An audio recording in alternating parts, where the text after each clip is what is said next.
Willie Rennie. Thank you, Presiding Officer. We've heard that Derek Mackay has compared himself with Doctor Who. Patrick Harvey has said he would be the Doctor's assistant. And for everybody, that's the one that takes the story forward by rescuing the Doctor. I bet he wishes he could get in that TARDIS and go back into the time when he said he would never vote for a budget that did not include the abolition of the council tax. But just like last year, the Greens have ridden to the rescue of the SNP. Nationalists together once more. The Greens have been bought cheaply. The extra money for councils was already available. Local government finance reform has been delayed until the next Parliament, bogged down once again in another commission. Patrick Harvey has settled for the vice-convenership of the car parking working group. No, he doesn't seem to have even got that either. I agree, the Finance Secretary, that Brexit is the biggest threat to our economy.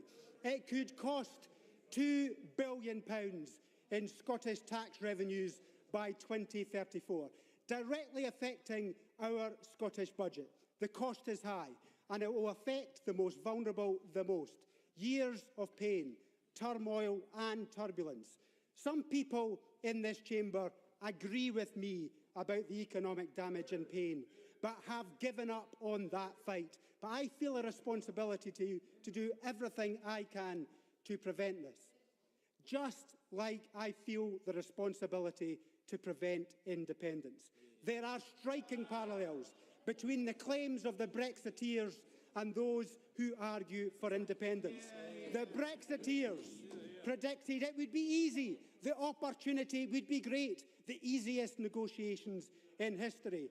The Nationalists here predict exactly the same about Scottish independence.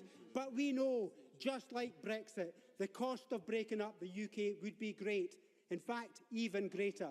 That is why I make absolutely no apology for putting independence at the centre of our budget negotiations this year. It's not some distant threat in many years hence. The First Minister is already ramping up the rhetoric in our usual obsession.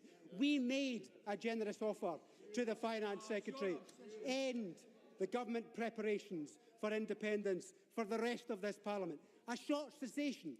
We didn't demand the SNP stopped believing. We said if you put independence to one side, we could work together on the needs of local government, the funding of mental health services and support for teachers' pay.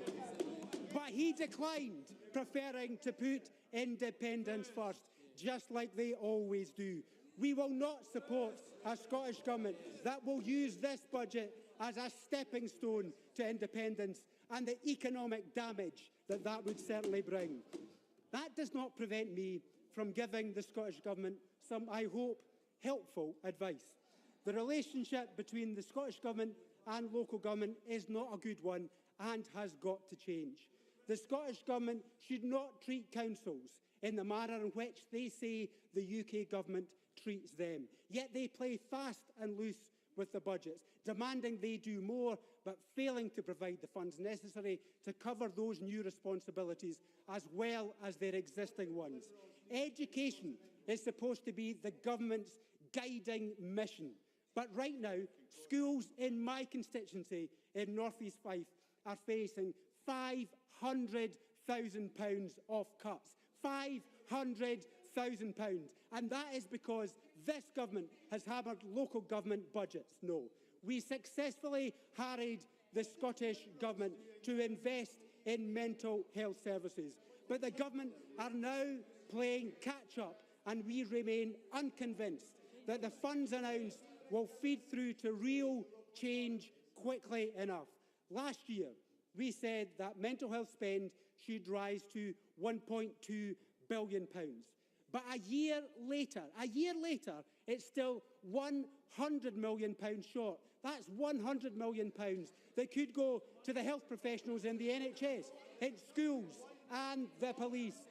But no, they're £100 million short. And we need a budget that puts teachers at the very centre of our developing economy in the years to come.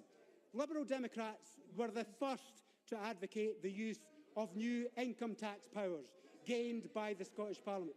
We said a modest rise could secure a significant financial investment for education without resulting in adverse behavioural change. We were never in favour of ranking up tax at every budget. It was about the balance.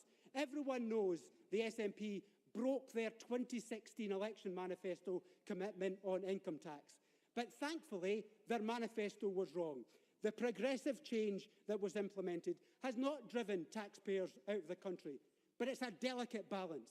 I have a warning for the Scottish Government. Be careful with that balance. Do not play with the trust of the taxpayers again. If they believe that tax rises will come with every budget, then they may see behavioural adverse change. We must win the argument that modest, progressive tax changes can work. I want to give confidence that that progressive, modest change is possible and is good for public service. All of this could have been possible if the Scottish Government had put independence to one side, just for now.